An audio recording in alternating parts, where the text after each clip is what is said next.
Start ಆಗಿದೆಯಾ?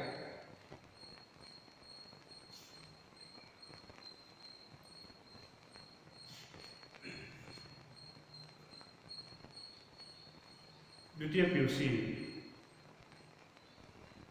ವಿಷಯದಲ್ಲಿ ಅರ್ಥಶಾಸ್ತ್ರದ ವಿಶ್ಲೇಷಣೆಯನ್ನು ನಾವು ನೋಡ್ತಾ ಇದ್ದೀವಿ. ಈಗಾಗಲೇ ನಾವು ದ್ವಿತೀಯ PUC ಅರ್ಥಶಾಸ್ತ್ರದಲ್ಲಿ ಮೊದಲ ಅಧ್ಯಾಯದ ಬಗ್ಗೆ ಹಿಂದಿನ ತರಗತಿಯಲ್ಲಿ ಸಂಪೂರ್ಣವಾಗಿ ಮಾಹಿತಿಯನ್ನು ತೆಗೆದುಕೊಂಡಿದ್ದೀವಿ. ನಾವು ಇಂದಿನ ಅಧ್ಯಾಯದಲ್ಲಿ ಅಂದರೆ ಮೊದಲ ಅಧ್ಯಾಯದಲ್ಲಿ ಸ್ವಲ್ಪ ವಿಷಯವನ್ನು ಪುನರಾವರ್ತನೆಯನ್ನು ಮಾಡಿಕೊಳ್ಳೋದ್ರ ಮೂಲಕ ಈ ಅಧ್ಯಾಯವನ್ನು ಪ್ರಾರಂಭ ಮಾಡ್ತಾ ಹೋಗೋಣ. ಈಗ ಇಂದಿನ ತರಗತಿಯಲ್ಲಿ ಅರ್ಥಶಾಸ್ತ್ರ ಯಾಕೆ ಅಧ್ಯಯನ ಮಾಡಬೇಕು, ಅರ್ಥಶಾಸ್ತ್ರ ಏನನ್ನು ಮಾಡುತ್ತದೆ ಅಂತಕ್ಕಂಥ ಒಂದು ಪ್ರಶ್ನೆಯಲ್ಲಿ ನಾವಲ್ಲಿ ಸವಿವರವಾಗಿರ್ತಕ್ಕಂಥ ವಿಶ್ಲೇಷಣೆಯನ್ನು ಪರಿಹಾರಗಳನ್ನು ತಿಳ್ಕೊಂಡು ಅಲ್ಲಿ ನಾವು ನೋಡಿದ ಹಾಗೆ ಅರ್ಥಶಾಸ್ತ್ರ ಅಂತ ಹೇಳಿದ್ರೆ ಮಾನವನ ಆರ್ಥಿಕ ಚಟುವಟಿಕೆಗಳನ್ನು ಕುರಿತು ಅಧ್ಯಯನ ಮಾಡದೆ ಅರ್ಥಶಾಸ್ತ್ರ ಅಂತ ಹೇಳಿ ತಿಳ್ಕೊಂಡಿದ್ದೀವಿ. ಹಾಗೇನೆ ಮುಂದುವರಿತ ಕೊರತೆಯಲ್ಲಿರುವ ಸಾಧನ ಸಂಪನ್ಮೂಲಗಳನ್ನು ದಕ್ಷಯುತವಾಗಿ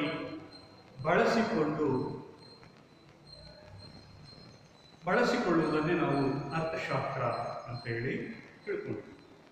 ಅಂದರೆ ಅರ್ಥಶಾಸ್ತ್ರದ ಉಗಮಕ್ಕೆ ಕಾರಣ ಏನು? ಮಾನವನ ಅಪರಿಮಿತವಾಗಿರ್ತಕ್ಕಂಥ ಬಯಕೆಗಳು ಮತ್ತು ಕೊರತೆಯ ಸಂಪನ್ಮೂಲಗಳಿಂದಾಗಿ ಈ ಒಂದು ವಿಜ್ಞಾನ ಅಂತಕ್ಕಂಥದ್ದು ಉದಯ ಆಗೋದಕ್ಕೆ ಕಾರಣ ಆಗಿದೆ ಅನ್ನೋದನ್ನ ನಾವು ನೋಡಿದ್ವಿ. ಹಾಗೆಯೇ ಅಂದರೆ ಅಲ್ಲಿ ಮಾನವನ ಬಯಕೆಗಳು ಅಪರಿಮಿತವಾಗಿವೆ.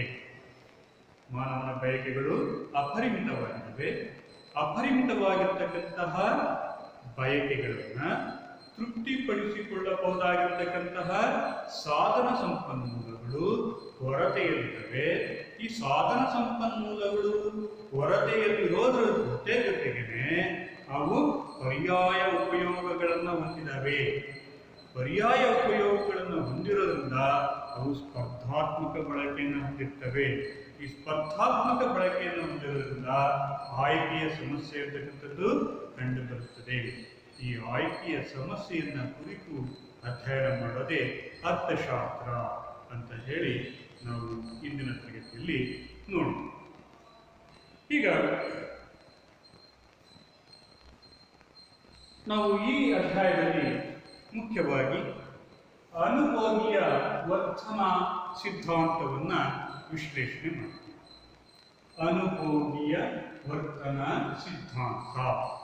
ಅನುಭೋಗಿ ಅಂದರೆ ಯಾರು? ಯಾರನ್ನ ನಾವು ಅನುಭೋಗಿ ಅಂತ ಹೇಳಿ ಕರಿತೀವಿ? ಅನುಭೋಗಿ ಅಂತ ಹೇಳಿದ್ರೆ ಯಾರು ಸರಕುಗಳನ್ನು ಹಣವನ್ನು ಕೊಟ್ಟು ಕೊಂಡುಕೊಂಡು ಬಳಸಿಕೊಳ್ಳುತ್ತಾರೋ ಅವನನ್ನ ನಾವು ಅನುಭೋಗಿ ಅಂತೇಳಿ ಕರಿತೀವಿ. ಆದರೆ ಸರಕು ಸೇವೆಗಳನ್ನು ಖರೀದಿಸುವನು ಅಥವಾ ಕೊಂಡುಕೊಳ್ಳುವವರನ್ನ ನಾವು ಅನುಭೋಗಿ. ಈ ಸರಕು ಸೇವೆಗಳನ್ನು ಕೊಂಡುಕೊಳ್ಬೇಕಾದ್ರೆ ಅವನೊಂದು ರೀತಿಯಲ್ಲಿ ವರ್ತನೆ ಮಾಡ್ತಾನೆ. ಅನುಭೋಗಿ ಯಾವುದೇ ಸರಕನ್ನು ಕೊಂಡ್ಕೊಬೇಕಾದ್ರೆ ಸಾಕಷ್ಟು ಏನ್ ಮಾಡ್ತಾನೆ, ಬುದ್ಧಿವಂತಿಕೆಯಿಂದ ಆ ಸರಕುಗಳನ್ನ ಕೊಂಡುಕೊಳ್ಳೋದಕ್ಕೆ ಹೋಗ್ತಾನೆ. ಹಾಗೆ ಕೊಂಡುಕೊಳ್ಳುವಂತ ಸಂದರ್ಭದಲ್ಲಿ ಅವನ ಬಿಹೇವಿಯರ್ ಅಥವಾ ಅವನ ವರ್ತನೆ ಏನಿದೆಯಲ್ಲ, ಆ ವರ್ತನೆಯನ್ನ ಕುರಿತು ಅಧ್ಯಯನ ಮಾಡೋದೇ ಈ ಒಂದು ಅಧ್ಯಾಯದ ವಿಶ್ಲೇಷಣೆ. ಈ ಅಧ್ಯಾಯದಲ್ಲಿ ಮುಖ್ಯವಾಗಿ ನಾವು ಅನೇಕ ಪರಿಕಲ್ಪನೆಗಳನ್ನು ನೋಡ್ತೀವಿ. ಹೊಸ ಹೊಸ ಪರಿಕಲ್ಪನೆಗಳನ್ನ ನಾವು ಅರ್ಥೈಸ್ತಾ ಹೋಗ್ತೀವಿ. ಒಂದು ತುಷ್ಟಿಗುಣ ಅಂತಕ್ಕಂಥ ಒಂದು ಪರಿಕಲ್ಪನೆ ನೋಡ್ತೀವಿ. ಹಾಗೆಯೇ ತುಷ್ಟಿಗುಣದ ಮಾಪನಗಳನ್ನು ನೋಡ್ತೀವಿ. ಅದೇ ರೀತಿ ಅನುಭೋಗಿಯ ಬಜೆಟ್ ಅಂತಕ್ಕಂಥದ್ದನ್ನು ನೋಡ್ತೀವಿ. ಬೇಡಿಕೆಯ ರೇಖೆ ಅಂತಕ್ಕಂಥದ್ದನ್ನು ನೋಡ್ತೀವಿ.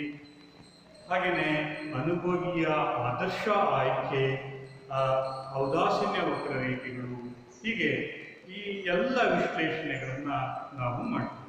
ಈ ಅಧ್ಯಾಯದಲ್ಲಿ ತುಷ್ಟಿಗುಣ, ಇಳಿಮುಖ ಸೀಮಾ ತುಷ್ಟಿಗುಣದ ನಿಯಮ, ತುಷ್ಟಿಗುಣದ ಮಾಪನಗಳು, ಹಾಗೆಯೇ ಅನುಭೋಗಿಯ ಬಜೆಟ್ ರೇಖೆಗಳು ಆಗಿರ್ಬೋದು, ಹಾಗೆಯೇ ಬೇಡಿಕೆಯ ಸ್ಥಿತಿಸ್ಥಾಪಕತ್ವಗಳು, ಹೀಗೆ ಎಲ್ಲ ವಿಶ್ಲೇಷಣೆಗಳನ್ನ ಈ ಅಧ್ಯಾಯದಲ್ಲಿ ನಾವು ನೋಡ್ತೀವಿ. ಈಗ ಈ ಅಧ್ಯಾಯದಲ್ಲಿ ನಾವು ಪ್ರಾರಂಭದಲ್ಲಿ ನಾವು ನೋಡ್ಬೋದು, ಸಹಜವಾಗಿ ಸಾಮಾನ್ಯವಾಗಿ ಜಗತ್ತಿನಲ್ಲಿ ವೈವಿಧ್ಯಮಯವಾಗಿರ್ತಕ್ಕಂಥ ವಸ್ತುಗಳು, ಸರಕು ಸೇವೆಗಳು ಉತ್ಪಾದನೆ ಆಗ್ತಾ ಇರ್ತವೆ. ಜಗತ್ತಿನಲ್ಲಿ ವೈವಿಧ್ಯಮಯವಾಗಿರ್ತಕ್ಕಂಥ ಸರಕು ಸೇವೆಗಳು ಉತ್ಪಾದನೆ ಆಗ್ತವೆ. ಒಂದು ಸರಕು ಉತ್ಪಾದನೆ ಆಗ್ತಾ ಇಲ್ಲ, ಸಾವಿರಾರು ಲಕ್ಷಾಂತರ ಸರಕುಗಳು ಉತ್ಪಾದನೆ ಆಗ್ತವೆ. ಆ ಎಲ್ಲ ಸರಕುಗಳನ್ನು ಅನುಭೋಗಿಗಳು ಕೊಂಡುಕೊಳ್ತಾ ಇರ್ತಾರೆ. ಎಲ್ಲ ಸರಕುಗಳನ್ನು ಕೊಂಡುಕೊಳ್ಬೇಕು ಅಂತಕ್ಕಂಥ ಆಸೆನೂ ಇರುತ್ತೆ. ನಮಗೆ ಆ ಸರಕು ಬೇಕು, ಇನ್ನೊಂದು ಸರಕು ಬೇಕು, ಅದು ಸರಕು ಬೇಕು, ಎಲ್ಲ ವಸ್ತುಗಳನ್ನು ಕೊಂಡ್ಕೊಬೇಕು. ನೋಡಿದ್ದ ವಸ್ತುಗಳು, ಕಾರ್ ಕೊಂಡ್ಕೊಬೇಕು, ಬೈಕ್ ಕೊಂಡ್ಕೊಬೇಕು, ಹೀಗೆ ಅನೇಕ ರೀತಿಯ ಆಸೆಗಳಿದ್ದಾವೆ. ಈ ಆಸೆಗಳೇನಾಗಿದ್ದಾವೆ? ಅಪರಿಮಿತವಾಗಿದ್ದಾವೆ. ಮಾನವನ ಬಯಕೆಗಳು ಅಥವಾ ಆಸೆಗಳು ಏನಾಗಿದ್ದಾವೆ? ಅಪರಿಮಿತವಾಗಿದ್ದಾವೆ. ಅಪರಿಮಿತವಾಗಿರ್ತಕ್ಕಂಥ ಆಸೆಗಳು ಯಾಕೆ ಅಂತ ಹೇಳಿದ್ರೆ, ಸಾಕಷ್ಟು ಲಕ್ಷಾಂತರ ಸಂಖ್ಯೆಯಲ್ಲಿರ್ತಕ್ಕಂತಹ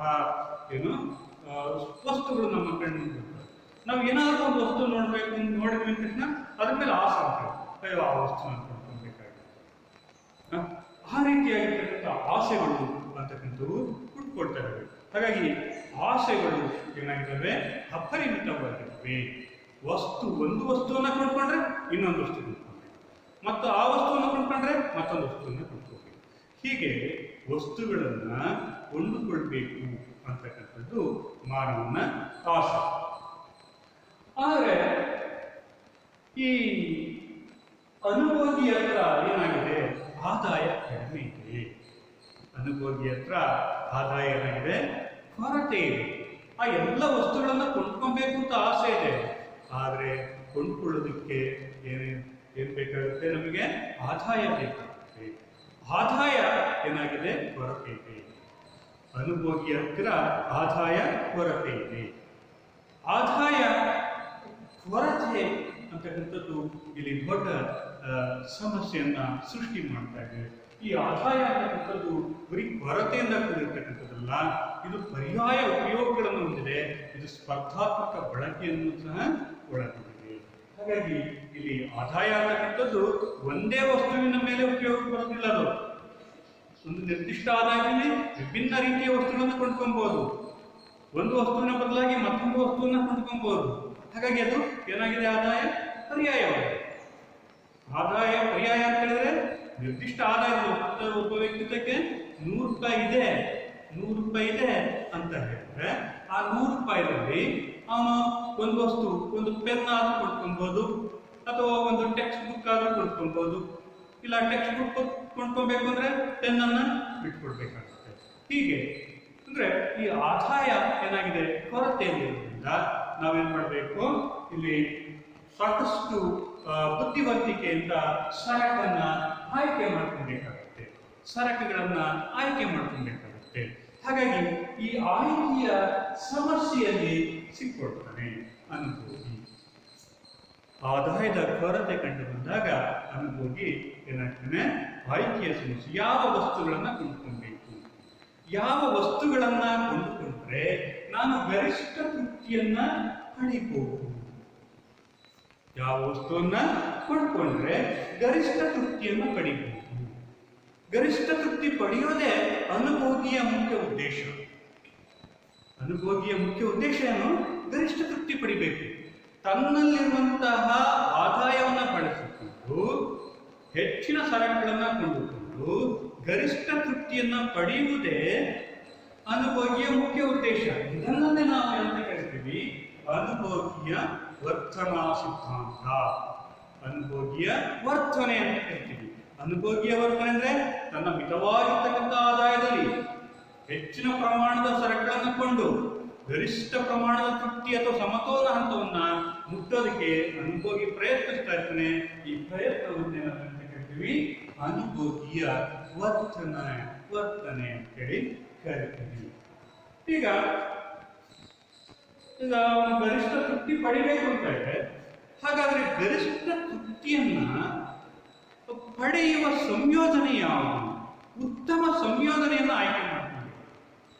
ಅಂದ್ರೆ ಸರಕು ಒಂದು ಸರಕಲ್ಲ, ಹಲವಾರು ಸರಕುಗಳನ್ನು ಕೊಂಡ್ಕೊಬೇಕು. ಆ ಹಲವಾರು ಸರಕುಗಳು ಅಂತ ಹೇಳಿದ್ರೆ ಒಂದಕ್ಕಿಂತ ಹೆಚ್ಚು ಸರಕುಗಳು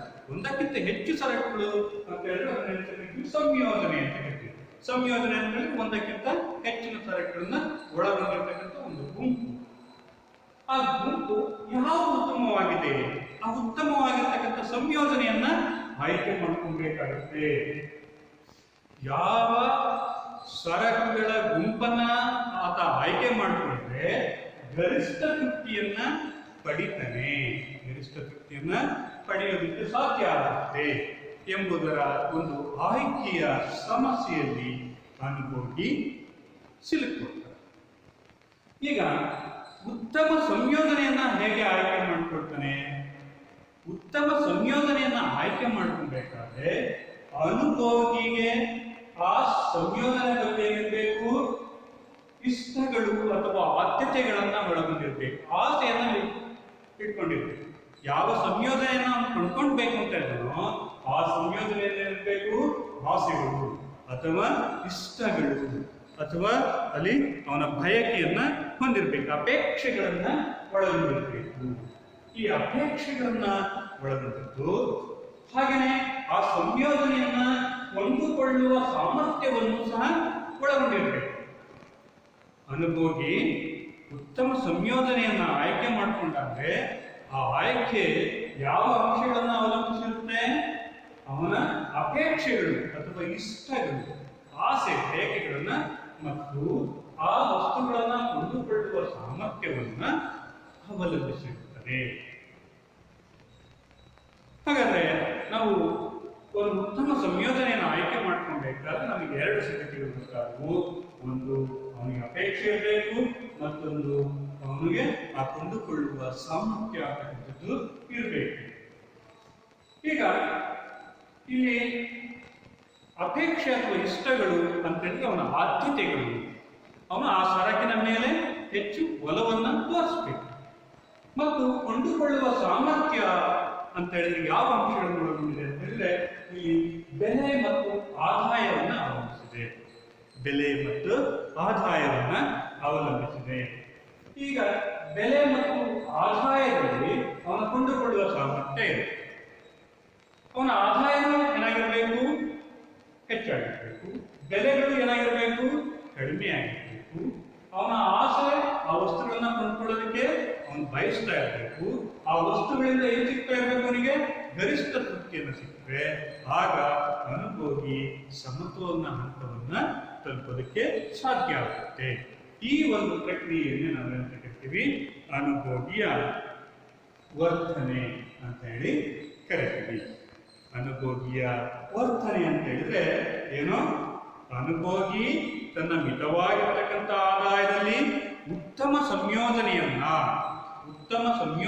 ಆಯ್ಕೆ ಮಾಡಿಕೊಂಡು ಆ ಸಂಯೋಜನೆಯಲ್ಲಿ ಅವನು ಅಪೇಕ್ಷೆಗಳು ಅಥವಾ ಆದ್ಯತೆಗಳನ್ನು ಒಳಗೊಂಡಿದ್ದು ಅದನ್ನು ಕೊಂಡುಕೊಳ್ಳುವ ಸಾಮರ್ಥ್ಯದಿಂದ ಆ ವಸ್ತುಗಳನ್ನು ಕೊಂಡು ಅನುಭವಿಸಿದಾಗ ಗರಿಷ್ಠ ತೃಪ್ತಿಯನ್ನು ಪಡೆಯಿದ್ರೆ ಆ ಹಂತವನ್ನ ಸಮತೋಲನ ಹಂತ, ಅದನ್ನೇ ಅನುಭೋಗಿಯ ವರ್ತನೆಯ ಸಿದ್ಧಾಂತ ಅಂತ ಹೇಳಿ ನಾವು ಕರಿತೀವಿ. ಹೀಗೆ ನಾವು ಯಾವುದೇ ವಸ್ತುಗಳನ್ನ ಮಾರುಕಟ್ಟೆಗೆ ಹೋಗಿ ಕೊಂಡುಕೊಳ್ಳಬೇಕಾದ್ರೆ ಈ ಎಲ್ಲ ಒಂದು ಮಾನಸಿಕವಾಗಿರ್ತಕ್ಕಂಥ ಗೊಂದಲಕ್ಕೆ ನಾವು ಒಳಗಾಗ್ತೀವಿ. ಆ ಗೊಂದಲದಲ್ಲಿಯೇ ನಾವೇನು ಕರಿತೀವಿ? ಅನುಭೋಗಿಯ ವರ್ತನೆ. ಇದೇನೋ ಪ್ರತಿಯೊಬ್ಬರು ಸಹ ಮಾರುಕಟ್ಟೆಗೆ ಹೋದಾಗ ಆ ಮಾರುಕಟ್ಟೆಯಲ್ಲಿ ಯಾವ ವಸ್ತುಗಳನ್ನು ಕೊಂಡ್ಕೊಳ್ಬೇಕು? ಅಲ್ಲಿ ಸಾಕಷ್ಟು ವಸ್ತುಗಳಿರ್ತವೆ. ಯಾವ ವಸ್ತುಗಳನ್ನ ಕೊಂಡ್ಕೊಳ್ಬೇಕು? ಆ ವಸ್ತುಗಳಲ್ಲಿ ಆ ವಸ್ತುವಿನಿಂದ ನಮಗೆ ಗರಿಷ್ಠ ತೃಪ್ತಿ ಯಾವ ವಸ್ತುವಿನಿಂದ ದೊರೀತಾ ಇದೆ?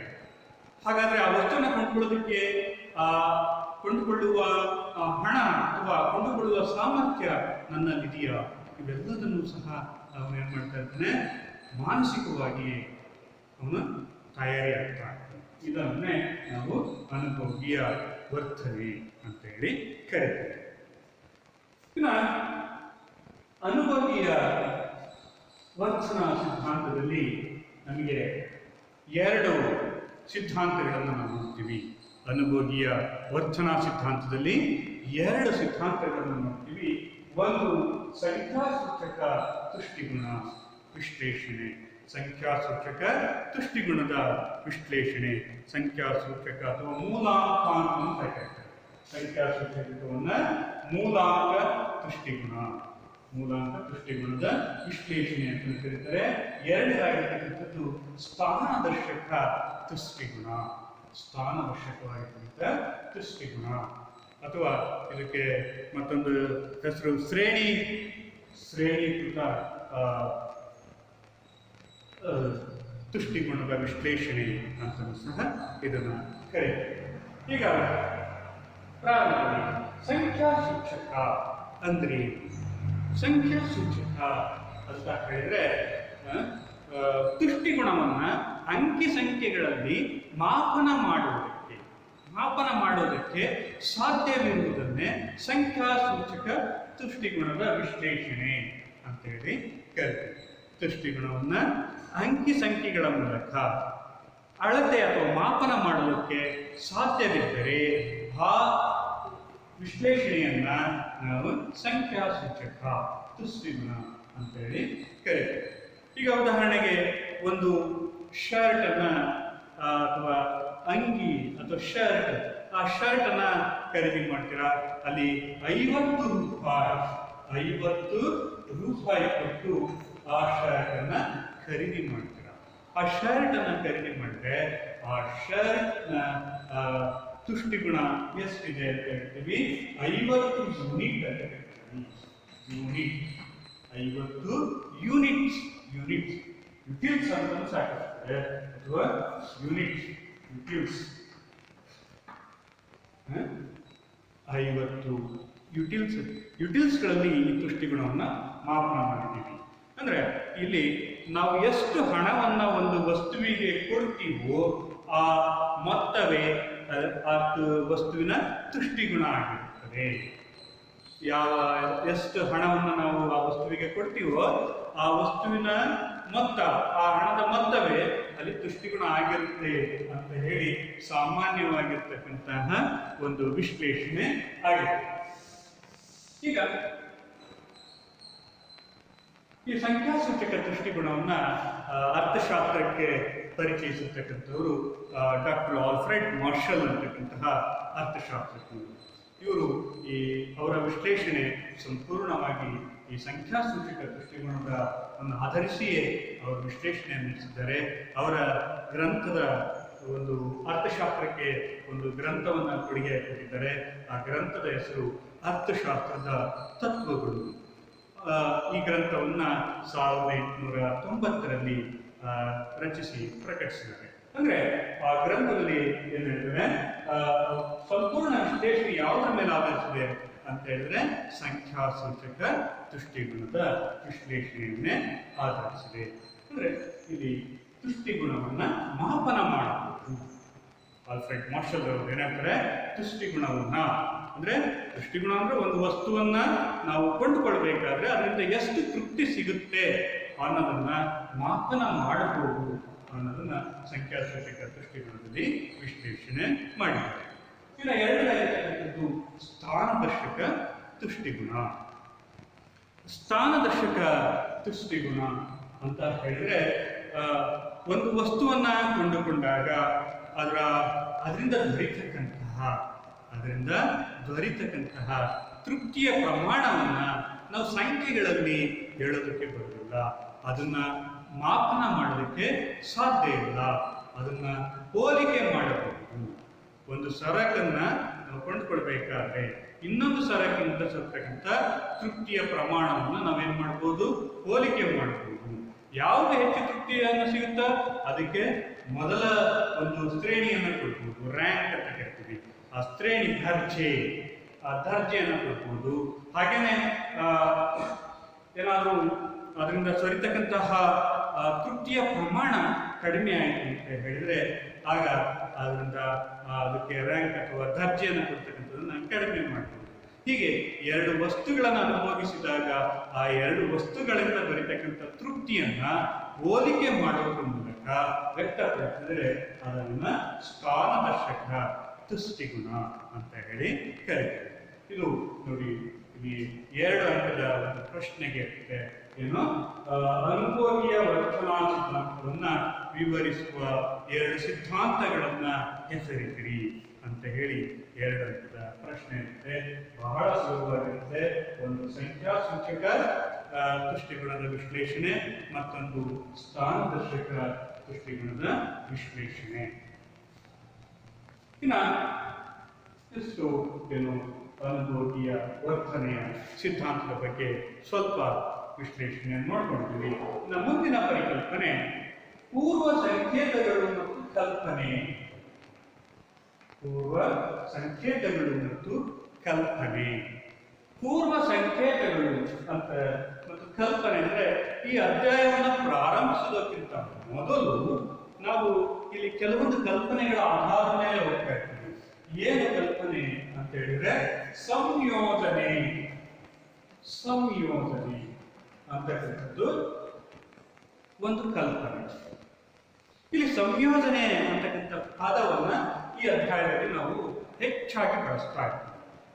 ಅದಕ್ಕೆ ಇದನ್ನ ನಾವು ಮೊದಲು ತಿಳ್ಕೊಂಡ್ಬಿಟ್ರೆ ಈ ಅಧ್ಯಾಯವನ್ನು ಸುಲಭವಾಗಿ ನಾವು ವಿಶ್ಲೇಷಣೆ ಮಾಡೋದಕ್ಕೆ ಸಾಧ್ಯ ಆಗುತ್ತೆ. ಸಂಯೋಜನೆ ಅಂದ್ರೆ ಏನು? ಸಂಯೋಜನೆ ಅಂತ ಹೇಳಿದ್ರೆ ಒಂದಕ್ಕಿಂತ ಹೆಚ್ಚಿನ ಸರಕುಗಳ ಗುಂಪನ್ನ ನಾವು ಸಂಯೋಜನೆ ಅಂತ ಹೇಳಿ ಕರಿತೀವಿ. ಸಂಯೋಜನೆ ಅಂತ ಹೇಳಿದ್ರೆ ಏನು? ಒಂದಕ್ಕಿಂತ ಹೆಚ್ಚಿನ ಸರಕುಗಳ ಒಂದು ಗುಂಪು, ಅದನ್ನ ಸಂಯೋಜನೆ ಅಂತ ಹೇಳಿ ಕರಿತೀವಿ. ಆದ್ರೆ ಇಲ್ಲಿ ಒಂದು ಕಲ್ಪನೆ ಏನಪ್ಪಾ ಅಂತ ಹೇಳಿದ್ರೆ ಒಂದಕ್ಕಿಂತ ಹೆಚ್ಚಿನ ಸರಕು, 2 ಆಗಿರ್ಬೋದು, 3 ಆಗಿರ್ಬೋದು, 100, 200 ಹೀಗೆ ಎಷ್ಟಾದ್ರೂ ಆಗಿರ್ಬೋದು. ಆದ್ರೆ ನಾವು ಒಂದು ಕಲ್ಪನೆ ಮಾಡ್ಕೊಂಡಿದ್ದೀವಿ. ನಾವೇನ್ ಕಲ್ಪನೆ ಮಾಡ್ಕೊಂಡಿದ್ದೀವಿ? 2 ವಸ್ತುಗಳು 2 ವಸ್ತುಗಳು ಅಸ್ತಿತ್ವದಲ್ಲಿರುತ್ತದೆ. ಅಸ್ತಿತ್ವ 2 ವಸ್ತುಗಳನ್ನ ಮಾತ್ರ ಇಲ್ಲಿ ಸಂಯೋಜನೆ ಅಂತ ನಾವು ಕಲ್ಕೊಂಡಿದ್ದೀವಿ. ಇಲ್ಲಿ ಎಲ್ಲ ಸಾಕಷ್ಟು ವಸ್ತುಗಳಿರ್ಬೋದು, ಮಾರುಕಟ್ಟೆಯಲ್ಲಿ ಸಾಕಷ್ಟು ವಸ್ತುಗಳಿರ್ಬೋದು. ಆದ್ರೆ ನಮ್ಮ ವಿಶ್ಲೇಷಣೆಯಲ್ಲಿ ಇದನ್ನ ನಾವು 2 ವಸ್ತುಗಳ ಒಂದು ಕಲ್ಪನೆಗೆ ಮಾತ್ರ ಇಳಿಸ್ಕೊಂಡಿದ್ದೀವಿ. ನಾವು ಇಲ್ಲಿ ಒಂದು ಸಂಯೋಜನೆ ಅಂತ ಹೇಳಿದ್ರೆ 2 ವಸ್ತುಗಳ ಗುಂಪು, 2 ವಸ್ತುಗಳ ಗುಂಪು ಅಥವಾ ಸಂಯೋಜನೆಯ ಇದನ್ನ ಕಂತೆ ಅಂತ ಕರೀತಾರೆ. ಕಂತೆ, ಸಂಯೋಜನೆಯ ಕಂತೆ ಅಂದ್ರೆ 2 ವಸ್ತುಗಳನ್ನ ಮಾತ್ರ ನಾವು ಪರಿಗಣಿಸಿದ್ದೀವಿ. 2 ವಸ್ತು. ಉದಾಹರಣೆಗೆ ಒಂದು ಬಾಳೆಹಣ್ಣು ಮತ್ತು ಮಾವಿನ ಹಣ್ಣು ಅಥವಾ ಸೇಬು, ಯಾವುದೋ 2 ವಸ್ತುಗಳು. ಹಣ್ಣುಗಳಲ್ಲಿ ನಾವು ಆಯ್ಕೆ ಮಾಡ್ಕೊಂಡಿದ್ವಿ. ಹಣ್ಣುಗಳಲ್ಲಿ 2 ವಸ್ತುಗಳನ್ನ ಮಾತ್ರ ತಿಳ್ಕೊಂಡಿದ್ವಿ. ಒಂದು ಬಾಳೆಹಣ್ಣು, ಮತ್ತೊಂದು ಮಾವಿನ ಹಣ್ಣು ಅಥವಾ ಸೇಬು ಹಣ್ಣು ತಗೊಳ್ಬಹುದು. ನಿಮ್ಮ ಪುಸ್ತಕದಲ್ಲಿ ಯಾವುದಿದೆ ಅಂತ ಹೇಳಿದ್ರೆ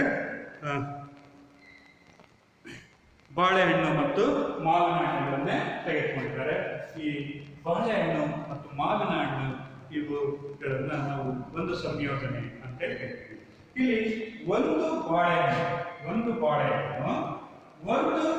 ಸೇಬು, ಮಾವಿನ ಹಣ್ಣು, ಒಂದು ಬಾಳೆಹಣ್ಣು ಮತ್ತೊಂದು ಮಾವಿನ ಹಣ್ಣು. ಈ ಬಾಳೆಹಣ್ಣನ್ನ X1 ಅಂತ ಕರಿತೀವಿ. X1 ಅನ್ನೋ ಸಿಂಬಲ್ ಇಂದ ನಾವು ಕರೆದ್ರೆ ಮಾವಿನ ಹಣ್ಣನ್ನ X2 ಸಿಂಬಲ್ ಇಂದ ಕರಿತೀವಿ. X2 ಸಿಂಬಲ್ ಅಥವಾ ಸಂಕೇತಗಳಿಂದ ನಾವು ಕರಿತೀವಿ. ಈಗ X1 ಮತ್ತು X2 ಇದನ್ನ ನಾವೆಂತ ಕರಿತೀವಿ? ಒಂದು ಸಂಯೋಜನೆ. ಇದೊಂದು ಸಂಯೋಜನೆ. ಇದರಲ್ಲಿ ಎಷ್ಟಾದ್ರೂ ಹಣ್ಣಿದೆ.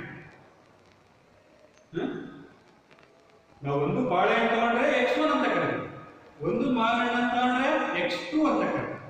ಅಂದ್ರೆ ಇದನ್ನ x1 ಮತ್ತು x2 ಅಂತಕ್ಕಂಥದ್ದು ಒಂದು ಸಂಯೋಜನೆ ಅಂತ ತಿಳ್ಕೊಂಡು ಇಲ್ಲಿ ಒಂದೇ ಬಾಳೆಹಣ್ಣ ಒಂದೇ ಮಾವಿನ ಹಣ್ಣು ನಾವು ಇಲ್ಲಿ ಕಲ್ಪನೆ ಮಾಡ್ಕೊಂಡಿದ್ವಿ ಇಷ್ಟ. ಇಲ್ಲಿ 5 ಬಾಳೆಹಣ್ಣು 10 ಮಾವಿನ ಹಣ್ಣು ಅಂದಾಗ ಆಗಿರುತ್ತೆ x1 ಎಷ್ಟಾಯ್ತು 5 ಆಯ್ತು, x2 ಎಷ್ಟಾಯ್ತು 10 ಆಯ್ತು. ಆವಾಗ ಇದನ್ನು ಒಂದು ಸಂಯೋಜನೆ ಇದೆ. ಸಂಯೋಜನೆ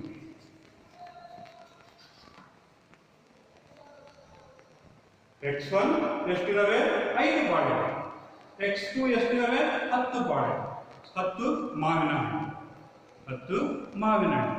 ಹೀಗೆ ಸಂಯೋಜನೆ ಅಂತಕ್ಕಂತಹ ಶಬ್ದವನ್ನ ನಾವು ಈ ರೀತಿಯಾಗಿ ಅರ್ಥೈಸ್ಕೊಂಡ್ವಿ.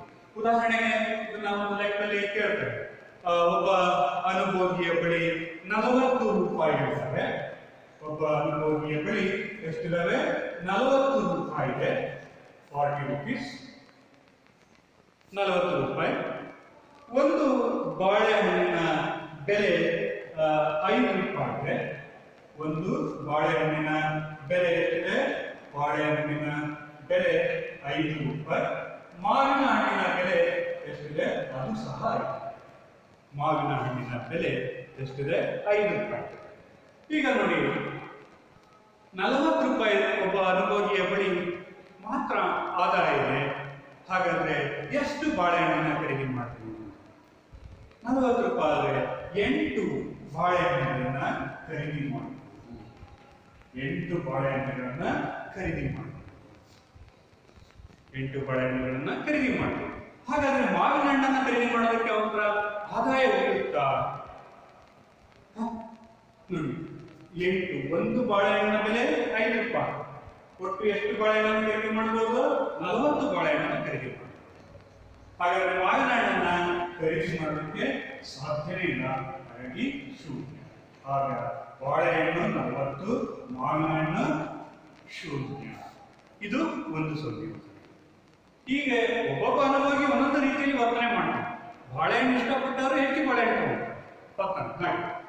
ಆನಂತರ ಬರೀ ಮಾವಿನ ಹಣ್ಣನ್ನೇ ಖರೀದಿ ಮಾಡ್ತೇವೆ, ಬಾಳೆಹಣ್ಣಿಗೆ ಯಾವುದೇ ಆದಾಯ ಇರುವುದಿಲ್ಲ. ಅವಾಗ 0, 40 ಆಗುತ್ತೆ. x1 ಎಷ್ಟಾಗುತ್ತೆ? ಶೂನ್ಯ ಆಗುತ್ತೆ. x2 ಎಷ್ಟಾಗುತ್ತೆ? 5. x2 5.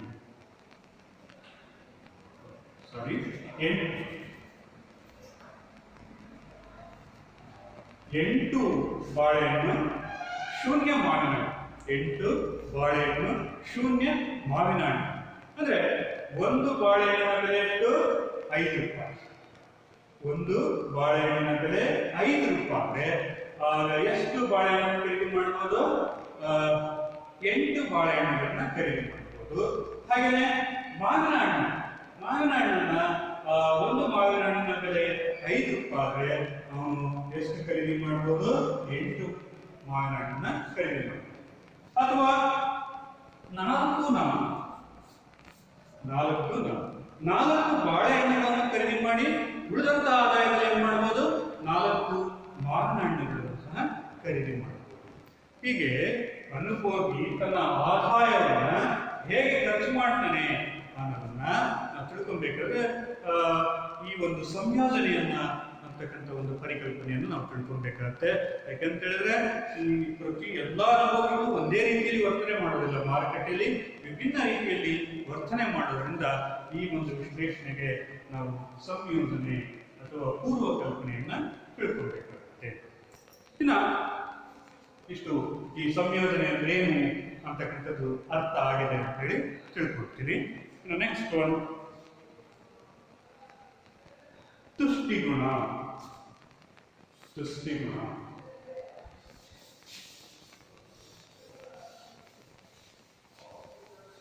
ತುಷ್ಟಿಗುಣ ಅಂತ ಅಂದ್ರೆ ಇದು ಅರ್ಥಶಾಸ್ತ್ರದಲ್ಲಿ ಕಂಡುಬರ್ತಕ್ಕಂತಹ ಅತ್ಯಂತ ಪ್ರಮುಖವಾಗಿರ್ತಕ್ಕಂತಹ ಪರಿಕಲ್ಪನೆ. ಅತ್ಯಂತ ಪ್ರಮುಖವಾಗಿರ್ತಕ್ಕಂಥ ಒಂದು ಪರಿಕಲ್ಪನೆ ತುಷ್ಟಿಗುಣ. ಈ ಪದವನ್ನು ಅರ್ಥಶಾಸ್ತ್ರದಲ್ಲಿ ಹೆಚ್ಚಾಗಿ ಬಳಸ್ತಾರೆ. ಈ ತುಷ್ಟಿಗುಣ ಪರಿಕಲ್ಪನೆ ಅಂತಕ್ಕಂಥದ್ದು ಬೇಡಿಕೆಯ ವಿಶ್ಲೇಷಣೆಯಲ್ಲಿ ತುಂಬಾ ಮಹತ್ವವನ್ನು ಪಡೆದಿದೆ. ಒಂದು ಸರಕಿನ ಬೆಲೆ ನಿಗದಿಯಲ್ಲಿ ತುಷ್ಟಿಗುಣ ಅತ್ಯಂತ ಮಹತ್ವದಾಗಿರ್ತಕ್ಕಂಥ ಪಾತ್ರವನ್ನು ವಹಿಸ್ತದೆ. ಯಾವುದೇ ಒಂದು ಸರಕಿನ ಬೆಲೆ ಯಾವ ಆಧಾರದ ಮೇಲೆ ನಿರ್ಧರಿಸಲ್ಪಡುತ್ತಪ್ಪ ಅಂತ ಹೇಳಿದ್ರೆ ಆ ಸರಕಿಗಿರುವಂತಹ ತುಷ್ಟಿಗುಣದ ಆಧಾರದ ಮೇಲೆ ನಿರ್ಧಾರ ಆಗುತ್ತೆ. ಒಂದು ಸರಕಿನ ತುಷ್ಟಿಗುಣ ಹೇಗೆ ನಿರ್ಧಾರ, ಸರಕಿನ ಬೆಲೆ ಹೇಗೆ ನಿರ್ಧಾರ ಆಗುತ್ತೆ, ಆ ಸರಕಿಗಿರುವಂತಹ ತುಷ್ಟಿಗುಣದ ಆಧಾರದ ಮೇಲೆ ನಿರ್ಧಾರ ಆಗುತ್ತೆ. ಈಗ ನೋಡಿ, ಹಾಗಾದ್ರೆ ತುಷ್ಟಿಗುಣ ಅಂದ್ರೆ ಏನು ಅನ್ನೋದನ್ನ ವಿಶ್ಲೇಷಣೆ ಮಾಡೋಣ. ಈಗ ತುಷ್ಟಿಗುಣ ಅಂತ ಹೇಳಿದ್ರೆ ಒಂದು ಸರಕಿನ ಮಾನವನ ಬಯಕೆಯನ್ನು ತೃಪ್ತಿಪಡಿಸಲು ಸರಕಿನಲ್ಲಿರುವಂತಹ ಗುಣವನ್ನ ಅಥವಾ ಸಾಮರ್ಥ್ಯವನ್ನ ನಾವು ತುಷ್ಟಿಗುಣ ಅಂತ ಹೇಳಿ ಕರಿತೀವಿ. ತುಷ್ಟಿಗುಣ ಅಂತ ಹೇಳಿದ್ರೆ ಮಾನವನ ಬಯಕೆಗಳನ್ನು ತೃಪ್ತಿಪಡಿಸಿಕೊಳ್ಳಲು ಆ ಸರಕಿನಲ್ಲಿರುವ ಗುಣ ಅಥವಾ ಸಾಮರ್ಥ್ಯವನ್ನ ನಾವು ತುಷ್ಟಿಗುಣ ಅಂತ ಹೇಳಿ ಕರಿತೀವಿ. ಈ ತುಷ್ಟಿಗುಣದ ವಿಶ್ಲೇಷಣೆ ಅಂತಕ್ಕಂಥದ್ದು ಯಾವುದು ಬೆಲೆಯ ನಿಗದಿಯಲ್ಲಿ ಅತ್ಯಂತ ಮಹತ್ವವನ್ನು ಹೊಂದಿರ್ತದೆ. ಮಾನವನ ಬಯಕೆಯನ್ನು ಎಷ್ಟು ಪ್ರಮಾಣದಲ್ಲಿ ತೃಪ್ತಿಪಡಿಸ್ತದೆ, ಎಷ್ಟು ತೀವ್ರವಾಗಿ ಅದನ್ನು ತೃಪ್ತಿಪಡಿಸುತ್ತೆ, ಅದರ ಆಧಾರದ ಮೇಲೆ ಅದರ ಬೆಲೆ ಅಂತಕ್ಕಂಥದ್ದು ನಿಗದಿ ಆಗುತ್ತದೆ. ಹಾಗಾಗಿ ತುಷ್ಟಿಗುಣ ಅಂತ ಹೇಳಿದ್ರೆ ಸರಕಿನಲ್ಲಿರುವಂತಹ ತೃಪ್ತಿಪಡಿಸುವ ಗುಣ, ಒಂದು ಸರಕಿನಲ್ಲಿರುವಂತಹ ತೃಪ್ತಿಪಡಿಸುವಂತಹ ಗುಣವನ್ನ ನಾವು ತುಷ್ಟಿಗುಣ ಅಂತ ಹೇಳಿ ಕರಿತೀವಿ. ಈಗ ಒಂದು ಚಾಕ್ಲೇಟ್ ಅನ್ನು ತಗೊಳ್ತೀರ, ಆ ಚಾಕ್ಲೇಟ್ ಅನ್ನು ತಗೊಂಡಾಗ ₹1 ಅಥವಾ ₹5 ನೀವು ಹಣವನ್ನು ಸಂದಾಯ ಮಾಡಿದಾಗ ಆ ಚಾಕ್ಲೇಟ್ ಇಂದ ಅಷ್ಟು ಪ್ರಮಾಣದ ಏನ್ ಸಿಗುತ್ತೆ ಅಂತ ಅರ್ಥ ತುಷ್ಟಿಗುಣ ಸಿಗುತ್ತೆ, ದೊರೆಯುತ್ತದೆ ಅಂತಕ್ಕಂಥ ಅರ್ಥವನ್ನು ಕೊಡ್ತೇವೆ. ಹಾಗಾಗಿ ನಾವು ಯಾವುದೇ ವಸ್ತುವಿಗೆ ಬೆಲೆ ಕೊಡ್ತೀವಿ ಅಂದ್ರೆ ಅದರಿಂದ ನಮಗೆ ಏನ್ ಸಿಗ್ತಾ ಇದೆ ಅಂತ ಅರ್ಥ, ತೃಪ್ತಿ ಸಿಗುತ್ತೆ, ತೃಪ್ತಿಪಡಿಸುವ ಸಾಮರ್ಥ್ಯವಿರುತ್ತೆ, ನಿರೀಕ್ಷಿಸಿದ ತೃಪ್ತಿ, ಎಕ್ಸ್ಪೆಕ್ಟೆಡ್ ಯುಟಿಲಿಟಿ ಅಂತ ಹೇಳ್ತೀವಿ, ನಿರೀಕ್ಷಿಸಿದ ತೃಪ್ತಿ ಅಂತ ಹೇಳಿ ಕರಿತೀವಿ. ಹಾಗಾಗಿ ಈ ನಿರೀಕ್ಷಿಸಿದ ತೃಪ್ತಿಯನ್ನ ನಾವು ತುಷ್ಟಿಗುಣ. ನಿರೀಕ್ಷಿಸಿದ ತೃಪ್ತಿ ಅಂತ ಹೇಳಿದ್ರೆ ಒಂದು ವಸ್ತುವನ್ನ ಕೊಂಡು ಅದನ್ನ ಬಳಸಿಕೊಳ್ಳುವ ಸಂದರ್ಭದಲ್ಲಿ ದೊರೆತಕ್ಕಂತಹ ತೃಪ್ತಿ, ಅದನ್ನ ನಿರೀಕ್ಷಿಸಿದ ತುಷ್ಟಿಗುಣ, ನಿರೀಕ್ಷಿಸಿದ ತೃಪ್ತಿ ಅಂತೇಳಿ ಕರಿತೀವಿ. ಈಗ ಮುಂದಿನ ಕಲ್ಪನೆ ತುಷ್ಟಿಗುಣದ ಲಕ್ಷಣ. ತುಷ್ಟಿಗುಣದಲ್ಲಿ ನಿಮ್ಮ ಟೆಕ್ಸ್ಟ್ ಬುಕ್ ಅಲ್ಲಿ 2 ಲಕ್ಷಣಗಳನ್ನು ಮಾತ್ರ ವಿಶ್ಲೇಷಣೆ ಮಾಡಿದರೆ, ಒಂದು ವ್ಯಕ್ತಿನಿಷ್ಠವಾದದ್ದು ಮತ್ತು ಸ್ಥಳ ಮತ್ತು ಕಾಲದಲ್ಲಿ ತುಷ್ಟಿಗುಣ ಅಂತಕ್ಕಂಥದ್ದು ಬದಲಾಗುತ್ತಾ ಹೋಗುತ್ತದೆ. ಸ್ಥಳ ಮತ್ತು ಕಾಲದಲ್ಲಿ ತುಷ್ಟಿಗುಣ ಬದಲಾಗುತ್ತದೆ. ವ್ಯಕ್ತಿನಿಷ್ಠವಾದದ್ದು ಅಂತ ಹೇಳಿದ್ರೆ ತುಷ್ಟಿಗುಣ ವ್ಯಕ್ತಿಯಿಂದ ವ್ಯಕ್ತಿಗೆ ಬದಲಾಗ್ತಾ ಹೋಗುತ್ತದೆ. ಒಂದು ಸರಕಿನಿಂದ ದೊರೆತಕ್ಕಂಥ ತೃಪ್ತಿಯ ಪ್ರಮಾಣ ಒಬ್ಬ ವ್ಯಕ್ತಿಯಿಂದ ಇನ್ನೊಬ್ಬ ವ್ಯಕ್ತಿಗೆ ಬದಲಾಗುತ್ತದೆ. ಇದನ್ನು ನಾವು ವ್ಯಕ್ತಿನಿಷ್ಠವಾದದ್ದು ಅಂತ ಕರಿತೀವಿ. ಒಬ್ಬನಿಗೆ ಉದಾಹರಣೆಗೆ ನಿಮ್ಮ ಟೆಕ್ಸ್ಟ್ ಬುಕ್ ಅಲ್ಲಿ ಚಾಕ್ಲೇಟ್ ಇರ್ತದೆ, ಆ ಚಾಕ್ಲೇಟ್ ಒಬ್ಬನಿಗೆ ತುಂಬಾ ಇಷ್ಟ ಆಗ್ಬೋದು, ಮತ್ತೊಬ್ಬ ವ್ಯಕ್ತಿಗೆ ಅದರಿಂದ ದೊರೆತಕ್ಕಂತಹ ತೃಪ್ತಿಯ ತುಷ್ಟಿಗುಣದ ಪ್ರಮಾಣ ಕಡಿಮೆ ಆಗ್ಬೋದು. ಹಾಗಾಗಿ ಏನು ಇಲ್ಲಿ ವ್ಯಕ್ತಿನಿಷ್ಠವಾಗಿರ್ತಕ್ಕಂಥದ್ದು. ಎರಡನೇದಾಗಿರ್ತಕ್ಕಂಥದ್ದು ಕಾಲ ಮತ್ತು ಸ್ಥಳದ ಬದಲಾಗುತ್ತಾ ಹೋಗುತ್ತೆ. ತುಷ್ಟಿಗುಣ ಎಲ್ಲ ರೀತಿಯಲ್ಲೂ ಒಂದೇ ರೀತಿ ಇರೋದಿಲ್ಲ. ಒಂದು ಸರಕಿನ ತುಷ್ಟಿಗುಣ ಕಾಲಕ್ಕೆ ತಕ್ಕಂತೆ ಬದಲಾಗ್ತಾ ಇರ್ತದೆ, ಕಾಲಕ್ಕೆ ತಕ್ಕಂತೆ ಬದಲಾಗ್ತಾ ಇರ್ತದೆ. ಈಗ ಉದಾಹರಣೆಗೆ ನಾವು ಈ ಚಳಿಗಾಲದಲ್ಲಿ ಮಳೆಗಾಲದಲ್ಲಿ ಈ ಶ್ವೆಟರ್ಗಳನ್ನು ಹಾಕ್ತಿರ್ತೀವಿ, ಬೆಚ್ಚನೆಯ ಉಡುಪುಗಳನ್ನು ಹಾಕ್ತಿರ್ತೀವಿ. ಅದೇ ಬೆಚ್ಚನೆಯ ಉಡುಪುಗಳನ್ನ ನಾವು ಬೇಸಿಗೆಯ ಕಾಲದಲ್ಲಿ ಬಯಸುತ್ತೇವೆ. ಆವಾಗ ಆ ಬೇಸಿಗೆ ಕಾಲದಲ್ಲಿ ಬೆಚ್ಚನೆಯ ಉಡುಪುಗಳಿಗೆ ಏನಾಗುತ್ತೆ, ತುಷ್ಟಿಗುಣ ಕಡಿಮೆ ಆಗುತ್ತೆ. ಅಂದ್ರೆ ಕಾಲದಲ್ಲಿಯೂ ಸಹ ಏನಾಗ್ತಿರುತ್ತೆ, ತುಷ್ಟಿಗುಣದಲ್ಲಿ ಬದಲಾವಣೆ ಕಂಡುಬರುತ್ತದೆ. ಹಾಗೆಯೇ ಸ್ಥಳದಲ್ಲಿಯೂ ಸಹ ತುಷ್ಟಿಗುಣದ ಬದಲಾವಣೆ ಅಂತಕ್ಕಂಥದ್ದು ಕಂಡುಬರುತ್ತದೆ. ಸ್ಥಳದಲ್ಲಿಯೂ ಸಹ ಅಂದ್ರೆ ಇಲ್ಲಿ ನೋಡಿ, ದಕ್ಷಿಣ ಕರ್ನಾಟಕ, ಮಂಡ್ಯ, ಮೈಸೂರು ಈ ಭಾಗದಲ್ಲಿ ಹೋದ್ರೆ ಅಲ್ಲಿ ಆಹಾರ ಪದ್ಧತಿ ಏನಿರುತ್ತೆ, ರಾಗಿಯನ್ನ ಹೆಚ್ಚಾಗಿ ಬಳಸ್ತಾರೆ.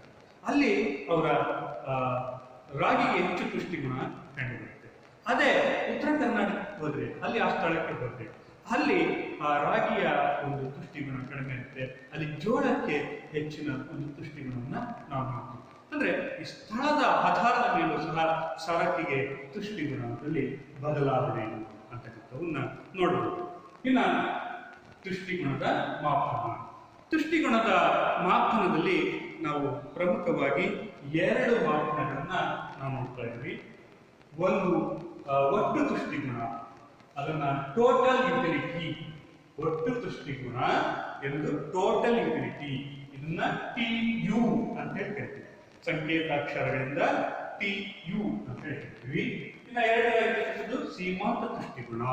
ಸೀಮಾಂತ ತುಷ್ಟಿಗುಣವನ್ನ ಮಾರ್ಜಿನಲ್ ಯುಟಿಲಿಟಿ, ಮಾರ್ಜಿನಲ್ ಯುಟಿಲಿಟಿ, ಇದನ್ನ ಸಂಕೇತಾಕ್ಷರಗಳಿಂದ MU ಅಂತ ಹೇಳಿ ಹೇಳ್ತೀವಿ. MU. ಒಟ್ಟು ತುಷ್ಟಿಗುಣ. ಒಟ್ಟು ತುಷ್ಟಿಗುಣ ಅಂತ ಹೇಳಿದ್ರೆ ಒಂದು ನಿರ್ದಿಷ್ಟವಾಗಿರ್ತಕ್ಕಂತಹ ಸರಕನ್ನ ಅನುಭೋಗಿಸಿದಾಗ ಆ ಎಲ್ಲ ಸರಕಿನಿಂದ ದೊರೆತಕ್ಕಂಥ ತೃಪ್ತಿಯನ್ನೇ ನಾವು ಒಟ್ಟು ತುಷ್ಟಿಗುಣ ಅಂತ ಹೇಳಿ ಕರಿತೀವಿ. ಒಟ್ಟು ತುಷ್ಟಿಗುಣ ಅಂತ ಅಂದ್ರೇನು? ಒಂದು ನಿರ್ದಿಷ್ಟ ಪ್ರಮಾಣ ಸರಕನ್ನ ಅನುಭೋಗಿಸಿದಾಗ ಆ ಎಲ್ಲ ಸರಕುಗಳಿಂದ ಲಭ್ಯವಾಗುವಂತಹ ತುಷ್ಟಿಗುಣವನ್ನೇ ಒಟ್ಟು ತುಷ್ಟಿಗುಣ ಅಂತ ಹೇಳಿ ಕರಿತೀವಿ.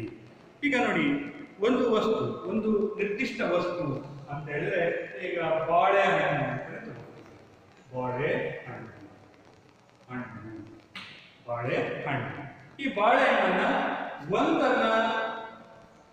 ಒಂದು ಬಾಳೆಹಣ್ಣನ್ನು ಅನುಭವಿಸಿದಾಗ ಅವನಿಗೆ ಎಷ್ಟು 12 ಯೂನಿಟ್ನಷ್ಟು ತುಷ್ಟಿಗುಣ ಸಿಗುತ್ತೆ. ಹಾಗೆಯೇ ಎರಡನೇ ಬಾಳೆಹಣ್ಣನ್ನ ಅನುಭವಿಸಿದಾಗ 6 ಯೂನಿಟ್ನಷ್ಟು ತುಷ್ಟಿಗುಣ ಲಭ್ಯ ಆಗುತ್ತೆ. ಹಾಗೆಯೇ ಮೂರನೇ ಬಾಳೆಹಣ್ಣನ್ನು ಅನುಭವಿಸಿದಾಗ 4 ಯೂನಿಟ್ನಷ್ಟು ತುಷ್ಟಿಗುಣ ಲಭ್ಯ ಆಗುತ್ತೆ. ಈಗ ಈ 3 ಬಾಳೆಹಣ್ಣಿನಿಂದ ದೊರೆತಕ್ಕಂಥ ತುಷ್ಟಿಗುಣವನ್ನ ನಾವೆಂತ ಕರಿತೀವಿ? ಒಟ್ಟು ತುಷ್ಟಿಗುಣ. ಆಗ 22 ಯೂನಿಟ್ನಷ್ಟು ಆಗುತ್ತೆ. 3 ಬಾಳೆಹಣ್ಣುಗಳನ್ನ ಅನುಭವಿಸಿದಾಗ ದೊರೆತಕ್ಕಂತಹ ಒಟ್ಟು ತೃಪ್ತಿಯ ಪ್ರಮಾಣ ಎಷ್ಟಾಗುತ್ತೆ? 22 ಯೂನಿಟ್. ಅದನ್ನೇ ಸೂತ್ರದಲ್ಲಿ ನೋಡಿ, TUN ಮೊದಲನೇ ಬಾಳೆಹಣ್ಣನ್ನ ಅನುಭವಿಸಿದಾಗ 12 ಯೂನಿಟ್, ಎರಡನೇ ಬಾಳೆಹಣ್ಣನ್ನು ಅನುಭವಿಸಿದಾಗ 6 ಯೂನಿಟ್, ಮೂರನೇ ಬಾಳೆಹಣ್ಣನ್ನು ಅನುಭವಿಸಿದಾಗ 4 ಯೂನಿಟ್. ಈಗ 3 ಬಾಳೆಹಣ್ಣನ್ನ ಅನುಭವಿಸಿದಾಗ ಒಟ್ಟು ಸಿಗ್ತಕ್ಕಂತಹ ತೃಪ್ತಿಯ ಪ್ರಮಾಣ, ತುಷ್ಟಿಗುಣದ ಪ್ರಮಾಣ ಎಷ್ಟಾಗುತ್ತದೆ? ಆಗ 22. ಇದನ್ನ ಒಟ್ಟು ತುಷ್ಟಿಗುಣ ಅಂತ ಹೇಳಿ ಕರೀತಾರೆ. ಇನ್ನ ಸೀಮಾಂತ ತುಷ್ಟಿಗುಣ. ಸೀಮಾಂತ ತುಷ್ಟಿಗುಣ ಅಂತ ಹೇಳಿದ್ರೆ ಏನು? ಒಂದು ಸರಕಿನ ಹೆಚ್ಚುವರಿ ಘಟಕದಿಂದ ಲಭ್ಯವಾಗುವಂತಹ ತುಷ್ಟಿಗುಣವನ್ನ ಸೀಮಾಂತ ತುಷ್ಟಿಗುಣ ಅಂತ ಹೇಳಿ ಕರೀತೀವಿ. ಸೀಮಾಂತ ತುಷ್ಟಿಗುಣ ಅಂತ ಹೇಳಿದ್ರೇನು?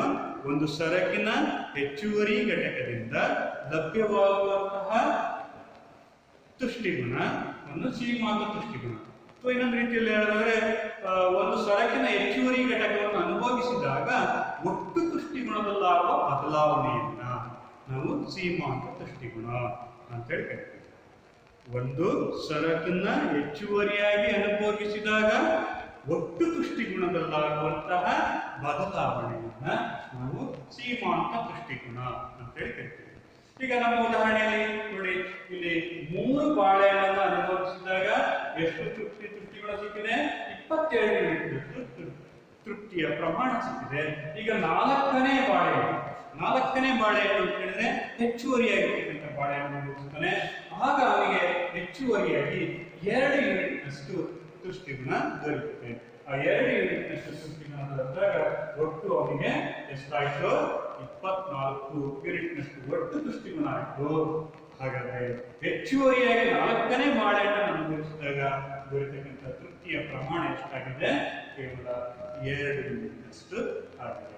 ಇದನ್ನು ನಾವು ಈಗ ಒಂದು ಲೆಕ್ಕ ಅಥವಾ ಒಂದು ಲೆಕ್ಕಾಚಾರದಲ್ಲಿ ಸಹ ನೋಡ್ಬೋದು. ಒಂದು ಲೆಕ್ಕಾಚಾರ ಏನು? ಒಬ್ಬ ಅನುಭೋಗಿಯು 4 ಬಾಳೆಹಣ್ಣನ್ನು ಅನುಭವಿಸಿದಾಗ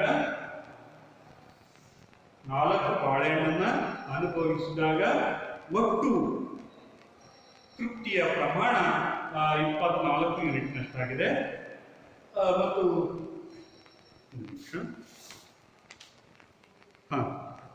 ಒಬ್ಬ ಅನುಭೋಗಿಯು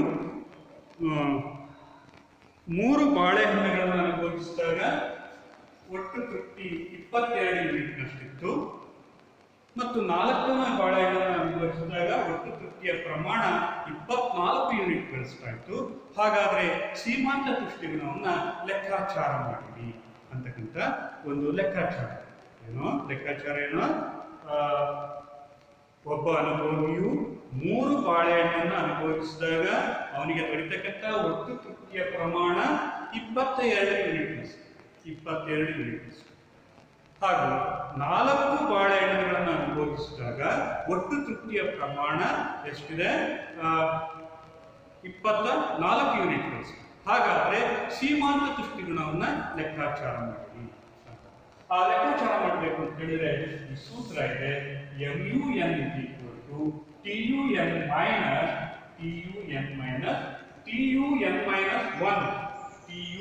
TUN-1. ಈ ಸೂತ್ರದ ಆಧಾರದ ಮೇಲೆ ನಾವು ಲೆಕ್ಕಾಚಾರವನ್ನು ಬಿಡಿಸಬಹುದು. ಹಾಗಾದ್ರೆ MUN 4 ಬಾಳೆಹಣ್ಣು ಅಂದ್ರೆ ಒಟ್ಟು ತುಷ್ಟಿಗುಣದ ಪ್ರಮಾಣ. 4 ಬಾಳೆಹಣ್ಣುಗಳ ಪ್ರಮಾಣ ಎಷ್ಟು? 24ಕ್ಕಿಂತ ಹಿಂದಿನ ಒಟ್ಟು ತುಷ್ಟಿಗುಣದ ಪ್ರಮಾಣ ಎಷ್ಟಿತ್ತು? 22. ಹಾಗಾದ್ರೆ ಸೀಮಾಂತ ತುಷ್ಟಿಗುಣ ಎಷ್ಟಾಗುತ್ತೆ? 2 ಯೂನಿಟ್ನಷ್ಟು ಆಗುತ್ತದೆ. ಹಾಗಾಗಿ ಈ ಸೀಮಾಂತ ತುಷ್ಟಿಗುಣ ಅಂತಕ್ಕಂಥದ್ದು ಒಂದು ಸರಕನ್ನ ಹೆಚ್ಚುವರಿಯಾಗಿ ಬಳಸಿದಾಗ ಅಥವಾ ಉಪಯೋಗಿಸಿಕೊಂಡಾಗ, ಹೆಚ್ಚುವರಿಯಾಗಿ ಅನುಭವಿಸಿದಾಗ ಒಟ್ಟು ತುಷ್ಟಿಗುಣದಲ್ಲಾಗುವಂತಹ ಬದಲಾವಣೆಯನ್ನ ನಾವು ಸೀಮಾಂತ ತುಷ್ಟಿಗುಣ ಅಂತ ಹೇಳಿ ಕರಿತೀವಿ. ಹೀಗೆ ಈ ಒಂದು ವಿಶ್ಲೇಷಣೆಯಲ್ಲಿ ಬಹಳ ಮುಖ್ಯವಾಗಿ ಗಮನಿಸಬಹುದಾಗಿರ್ತಕ್ಕಂಥ ಸಂಗತಿಗಳು ಬಹಳ ಮುಖ್ಯ ಪರೀಕ್ಷಾ ದೃಷ್ಟಿಯಿಂದ ಅಂತ ಹೇಳಿದ್ರೆ ಏನು? ಸಂಖ್ಯಾಸೂಚಕ ಮತ್ತು ಸ್ಥಾನದರ್ಶಕ. ಒಂದು ಪ್ರಶ್ನೆ ಏನು, 2 ಅಂಕದ ಪ್ರಶ್ನೆ ಕೇಳ್ತಾರೆ. ಅನುಭೋಗಿಯ ವರ್ತನೆಯ ಸಿದ್ಧಾಂತವನ್ನ ವಿವರಿಸುವ 2 ಸಿದ್ಧಾಂತಗಳನ್ನ ಹೆಸರಿಸಿರಿ ಅಂತ ಕೇಳ್ತಾರೆ. ಆಗ ನೀವು 2 ಹೇಳಿಕೆಗಳನ್ನು ನೀವು ಕೊಡಬೇಕಾಗುತ್ತೆ. ಒಂದು ಸಂಖ್ಯಾಸೂಚಕ, ಮತ್ತೊಂದು ಸ್ಥಾನದರ್ಶಕ ದೃಷ್ಟಿಗುಣ ಅಂತ ಹೇಳಿ ನಾವು ತಿಳ್ಕೊಬೇಕಾಗುತ್ತೆ. ಹಾಗೆಯೇ ಇದು ಸಹ ತುಂಬಾ ತುಷ್ಟಿಗುಣದ ಪರಿಕಲ್ಪನೆ ಏನಿದೆಯಲ್ಲ, ತುಷ್ಟಿಗುಣದ ಪರಿಕಲ್ಪನೆಯೂ ಸಹ ಅದ್ರ ಮೇಲೂ ಸಹ ಅಂಕದ ಇರುತ್ತೆ. ತುಷ್ಟಿಗುಣ ಎಂದರೇನು ಅಂತ ಹೇಳಿ 1 ಅಂಕದ ಪ್ರಶ್ನೆ ಇರುತ್ತೆ. ಆ 1 ಅಂಕದ ಪ್ರಶ್ನೆ ಉತ್ತರವನ್ನು ಬಳಸುವುದು ಬರೀಬಹುದು.